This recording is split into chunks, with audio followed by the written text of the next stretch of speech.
오늘 말씀을 통해서 우리가 첫 번째 살펴볼 수 있는 은혜는 바로 우리가 눈에 보이는 현실의 문제, 우리가 느껴지는 어떤 감정의 문제 보다 훨씬 더 중요한 실제가 있는데, 그것이 바로 하나님께서 우리에게 정말 은혜를 베푸시고 있는가, 우리 영혼이 어떠한가, 이것이 우리가 느껴지고 만져지고 보여지는 현실의 문제보다도 훨씬 더 중요한 실제라고 하는 것을 다윗은 오늘 시편을 통해서 우리에게 말씀하고 있습니다. 많은 사람들이 우리는 육신의 연약함을 가지고 있기 때문에 실제로 어떤 문제에 당도했을 때 내가 보이고 느껴지고 만져주는 이 감각에 의지해서 고통을 당할 수도 있고 어려워할 수도 있고 힘들어할 수도 있습니다.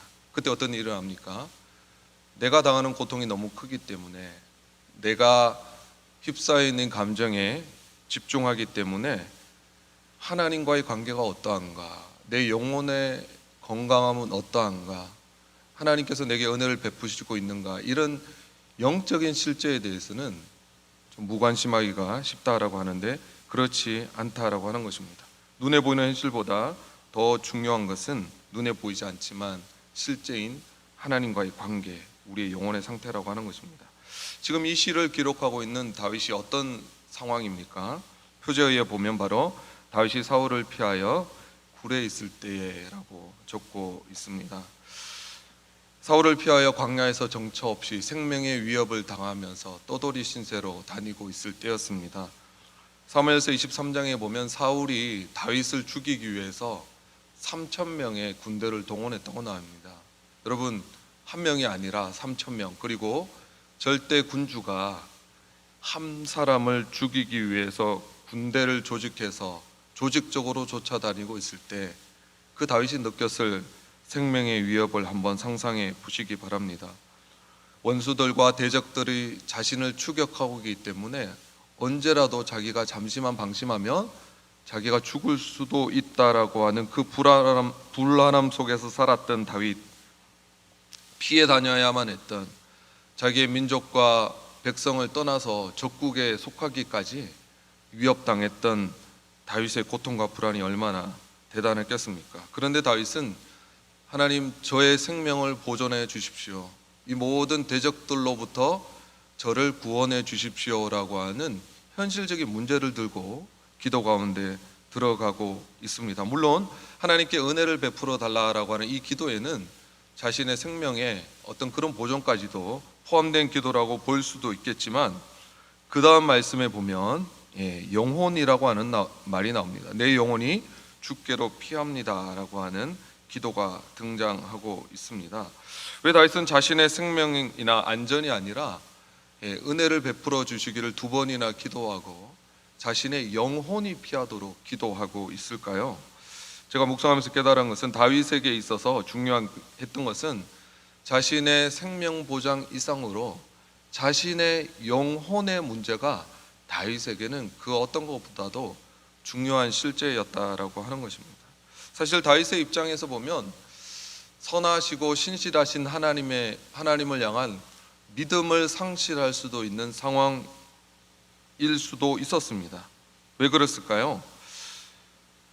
다윗이 자신이 왕이 되고 싶어서 왕이 된 건 아니잖아요.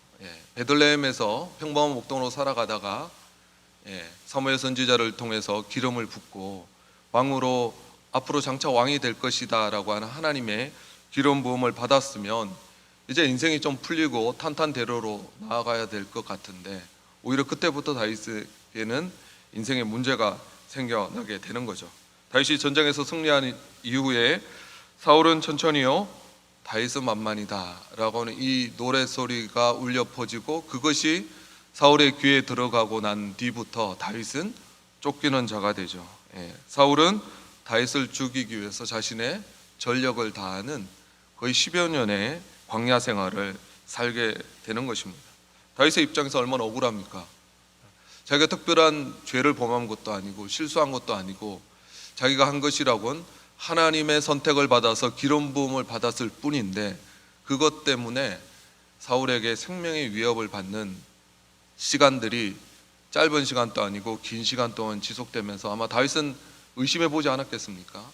하나님은 정말 선하신 분이신가? 하나님은 정말 신실하신 분이신가? 하나님은 정말 나와 함께하는 분이신가? 하나님의 기름 부으심이 실제라면 내 삶에 어떻게 이런 일이 일어날까? 그래서 다윗은 이 어려움의 때에 자신의 영혼을 하나님께 피하고 있다라고 하는 것입니다. 왜냐하면 자신의 생명이 위협을 받는 것보다도 훨씬 더 중요한 것은 하나님의 선하심과 사랑을 의심하게 되고 하나님을 원망하게 되고 불평하게 되면 어떤 일을 합니까?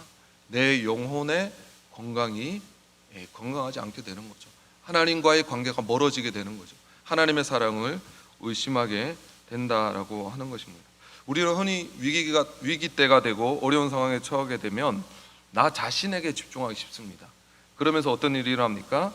내가 위험하고 내가 어렵고 내가 고통을 당하고 있기 때문에 자기 감정에 들어가게 되고 자기 연민에 빠지게 되죠. 나처럼 불쌍한 사람이 있을까? 나는 정말 피해자야. 이렇게 생각하기가 쉽습니다. 그러나 우리가 하나님께 기도하고 아뢰일 때 다윗을 통해서 배울 수 있는 가장 중요한 교훈 중에 하나는 하나님의 은혜를 구하는 거죠. 주여 내가 내 영혼이 주께로 피합니다라고 말하기 전에 은혜를 베푸소서 2번이나 말하고 있지 않습니까? 기도할 때 중요한 것은 내가 지금 이 상황에 대해서 내가 어떤 감정과 어떤 느낌을 가지고 있는 것보다도 훨씬 더 중요한 것은 하나님께서 나에 대해서 긍휼한 마음을 가지고 나를 쳐다봐 주고 계신가? 이것이 훨씬 더 중요한 것이다라고 하는 것입니다. 그래서 여러분 기도할 때 내 감정과 내 상황에 먼저 집중하지 말고 하나님이 나에 대해서 긍휼함을 여겨주시고 하나님이 나에 대해서 불쌍히 여겨주시면 그것이 훨씬 더 중요한 것이다라고 하는 거죠. 그래서 다윗은 자신의 감정을 가지고 하나님 앞에 나가지 않습니다. 자신의 상황을 들고 나가지 않고 하나님 저를 불쌍히 여겨주십시오. 하나님 제게 은혜를 베풀어 주십시오. 하나님 제 영혼이 주님 앞에 피합니다라고 실제적인 영혼의 문제를 가지고 주님 앞에 나아갑니다. 그리고 그 다음 구절을 보면 2절에 보면 지존하신 하나님께 부르짖는다라는 표현이 나옵니다. cry out인데요, 이것은 바로 울부짖는다, 소리를 크게 내어서 기도한다라는 의미가 가지고 있습니다. 우리 인생을 살다 보면 일상적인 기도가 필요할 때가 있지만 때로는 특별한 기도가 필요할 때가 있습니다. 그 특별하게 기도할 때는 우리의 마음을 집중해서 간절하게 전심으로 우리의 모든 것을 쏟아 부어서 기도해야 할 때도 있다라고 하는 것입니다. 때로는 침묵으로 조용히 기도할 때도 필요하지만 이 다윗처럼 전심으로 부르짖어서 크게 기도할 때도 필요하다라고 하는 것입니다. 소리내어 기도하는 것이 중요한 이유가 있습니다. 왜냐하면 내 감정을 토설할 수 있고 내 마음을 쏟아붓게 되고 기도하는 자기 자신을 통해서 내 마음의 상태를 자기 자신도 깨달을 수 있기 때문이다라고 하는 것입니다. 그리고 신기하게 소리를 내서 기도하다 보면 확신 있는 기도가 이어지게 됩니다. 외국 사람들은 이 통성 기도를 이 코리안 스타일 기도라고 합니다. 그래서 외국에서도 소리를 내서 기도할 때는 코리안 스타일로 기도하자 그러면 통성 기도를 한다고 하는데요. 한국 교회가 한참 성장기였던 70년대 80년대 기도원에서 얼마나 크게 기도를 많이 했었습니까? 그때는 상기도도 있었고 철야기도도 많이 있었던 것 같습니다. 그래서 기도를 그 당시에 많이 한다 그러면 소나무 뿌리 하나 정도는 뽑아야 기도를 많이 한다 이렇게 이야기를 하지 않습니까? 우리의 환경적 어려움과 영혼의 위기, 이 모든 것을 돌파할 수 있는 것은 간절히 기도하는 데서 나오는 것입니다.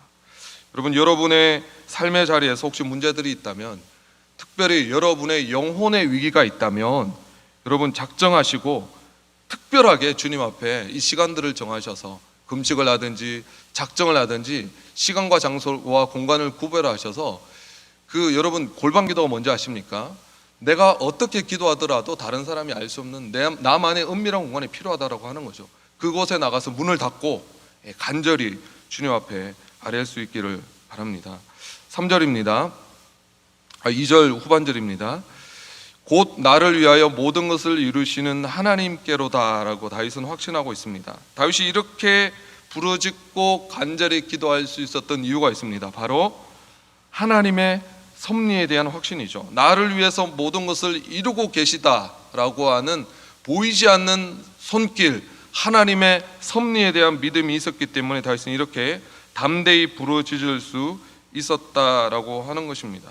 여러분, 도저히 이해되지 않는 상황, 납득되지 않은 상황 속에서 그때 우리가 실제로 써야 할 것은 바로 믿음입니다. 믿음은 무엇입니까? 바라는 것들의 실상이요 보지 못하는 것들의 증거다라고 하는 것입니다. 내가 이해하지 못하지만, 내가 알지 못하지만 하나님의 일하심이 있을 거야. 하나님의 보이지 않는 손길에 대한 믿음의 고백이 바로 믿음인 것입니다. 세왕 이야기라고 하는 책에서 진 에드워즈는 이렇게 얘기합니다. 다윗에게 있어서 광야 생활은 다윗 안에 있었던 사울을 죽이는 시기였다. 다윗이 만약 이 10년의 광야 생활을 겪지 않았더라면 다윗도 사울 될 수 있었을 것이다. 아마 다윗이 기도 중에 이것을 깨달았는지 모르겠습니다. 그러나 하나님 입장에서는 하나님 마음에 합했던 다윗에게 이 10년의 광야 생활이 필요했던 거죠. 그 광야 생활을 통해서 생명의 위협을 받으면서 하나님을 열렬히 찾았던 그 시간들이 없었더라면 아마도 다윗은 다윗 될 수가 없었을 것입니다. 사도 바울이 로마에서 복음을 선포하다가 모든 것이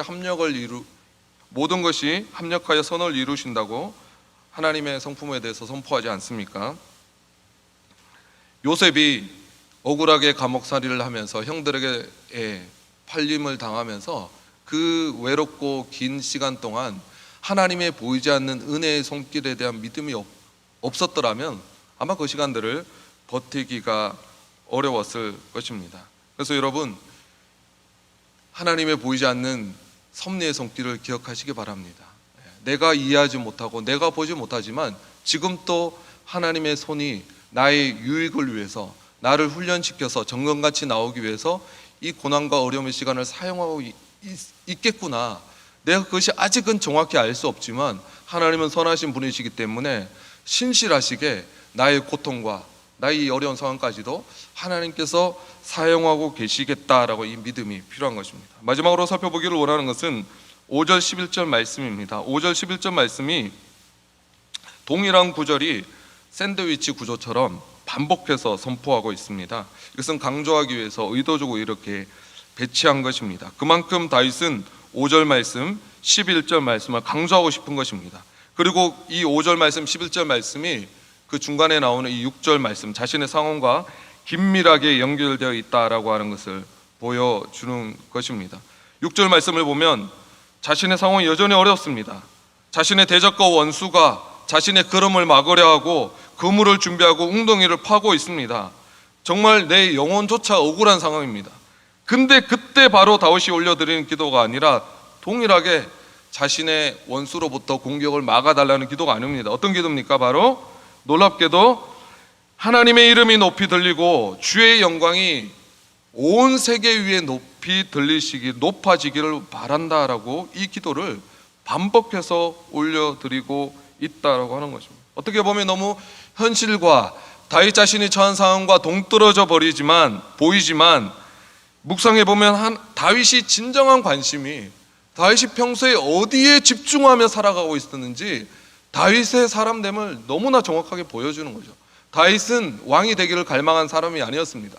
다윗은 권력의 정점에 서서 힘을 휘두르기를 원하는 사람이 아니었습니다. 그는 목동 시절부터 한결같이 그의 심령 가운데 있었던 열망은 무엇이었습니까? 바로 예배자였습니다. 하나님의 이름을 찬양하고 하나님의 영광을 올려드리기를 원하는 것을 보여주는 것입니다. 여러분, 위기의 때가 되면 한 사람이 정말 어떤 사람인지, 그의 마음과 그 깊은 곳의 동기가 어떠한 것인지 드러납니다. 평소에는 잘 살다가도 위기의 때가 되면 실수할 때가 참 많죠. 다윗은 오히려 위기의 때 그의 진가가 드러나죠. 위기의 때 정말 그가 예배자였구나. 예배당에 나와서, 성전에 나와서 제사하고 예배할 때만 예배자가 아니라 삶을 통해서 예배하는 예배자였구나. 왜 그렇습니까? 원수들이 자신의 생명을 위협하는 그 순간에 하나님의 이름을 찬양할 수 있는 사람은 실제 예배자로의 삶을 살아가는 사람이 아니면 그런 예배를 할 수 없기 때문입니다. 여러분, 오늘 주일입니다. 특별히 이 어려운 상황 가운데 하나님께서 또 성찬식을 거행할 수 있도록 은혜를 베풀어 주셨습니다. 우리가 오늘 하루를 특별히 주일을 보내면서 다윗처럼 우리가 어떤 상황에서든지 어떤 삶의 어려운 상황이 있으든지 우리의 심령 가운데 예배자로 삶을 살아간다면 우리가 항상 하나님의 이름을 높여드리고 찬양할 수 있을 것입니다. 이 새벽에 기도하시면서 우리도 다윗의 마음을 주십시오. 우리도 다윗처럼 어떤 상황에도 하나님을 예배하고 찬양하고 주의 이름을 높이고 감사하는 예배하는 하루가 될 수 있도록 은혜를 베풀어 주시옵소서. 이렇게 기도하시는 저 여러분 되시기를 주의 이름으로 축복합니다.